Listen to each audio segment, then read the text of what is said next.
नमस्कार, इन खबर देख रहे हैं आप और मैं हूं आपके साथ जानिसार खान। एल्विश यादव नाम तो आपने सुना ही होगा। जैसे ही एल्विश यादव का नाम सुनने को मिलता है, मालूम चलता है कि अब इस बंदे ने आखिर क्या कर दिया होगा। कुछ दिन पहले ही आपने देखा होगा कि एक यूट्यूबर के साथ मारपीट का उनका मामला सामने आया था। उसके बाद आज फिर एक बार खबर आई कि एल्विश यादव को पुलिस ने पूछताछ के लिए बुलाया है। उसके बाद फिर यह खबर आई कि पुलिस ने उन्हें हिरासत में ले लिया है। दरअसल आपको बता दें कि रेव पार्टी को लेकर के एल्विश यादव से पहले भी पूछताछ की गई थी और आज जब पुलिस ने पूछताछ के लिए बुलाया तो इसी मामले से जुड़ा हुआ था। और जब इस मामले को पूछताछ की गई इस मामले में तो पुलिस उनके जवाबों से संतुष्ट नहीं हुई। उसके बाद उन्हें हिरासत में ले लिया गया। हिरासत में लेने के बाद उन्हें मेडिकल कराया गया। मेडिकल कराने के बाद उनकी कोर्ट में पेशी कराई गई। कोर्ट में दरअसल पुलिस ने यह मांग की थी कि उन्हें न्यायिक हिरासत में दी जाए। कोर्ट ने इस पर फैसला सुनाते हुए 14 दिन का न्यायिक हिरासत दे दिया और आज वो यानी कि एल्विश यादव जेल चले गए। अब 14 दिनों तक वो जेल में रहेंगे। दरअसल आपको बता दें कि आखिर रेव पार्टी होती क्या है। तो रेव पार्टी में जहरीली सांपों का जो जहर होता है उसका ड्रग्स के तौर पर इस्तेमाल किया जाता है और उसे पार्टी के दौरान यानी कि जब रात में जो पार्टी होती है क्लबों में और तमाम चकाचौंध के बीच जो पार्टियां होती हैं उसमें इसका इस्तेमाल किया जाता है।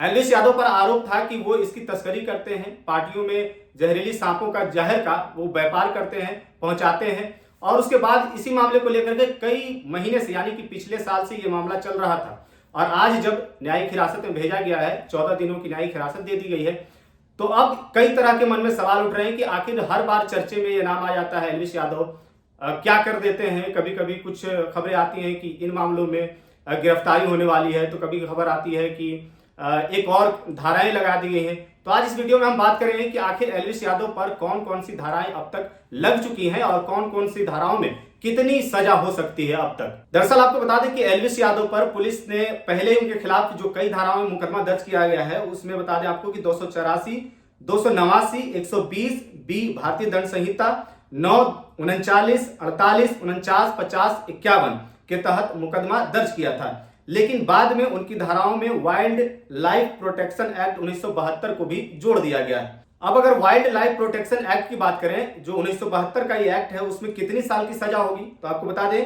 कि ये दरअसल में ये एक्ट लगाया जाता है जब जानवरों के शिकार करने के मामले में आरोप लगते हैं तो यह धारा लगाई जाती है और इसके तहत 3 साल से लेकर के 7 साल तक की जेल का सजा का प्रावधान है। और इसके साथ ही इस पर 10,000 का जुर्माना और अधिकतम 25 लाख रुपए तक का जुर्माना लगाया जा सकता है। वहीं धारा 284 के तहत अगर बात करें तो ये धारा दरअसल में विषैले पदार्थ को लापरवाही तरीके से रखने या फिर बेचने वाले आरोपी के खिलाफ भारतीय दंड संहिता 284 के तहत लगाया जाता है। इसके तहत आरोपी को 6 महीने की सजा का प्रावधान है। वहीं धारा 289 के तहत अगर बात करें तो ये आईपीसी की एक धारा है जिसके तहत जीव जंतु के संबंध में उपेक्षापूर्ण आचरण करने के मामले में 6 महीने का कारावास है और 1,000 रुपए तक का जुर्माना देना पड़ सकता है। वहीं धारा 120 बी के तहत की अगर बात करें हम तो यह भारतीय दंड संहिता की धारा है। दरअसल ये अपराध से जुड़ा धारा है और इस धारा में 2 साल तक की सजा का प्रावधान है। तो ये कुल धाराएं हैं जो एल्विश यादव पर पहले से लगी हुई हैं। और आपको बता दें कि आज एक और धारा जोड़ दी गई है, वो है एनडीपीएस एक्ट।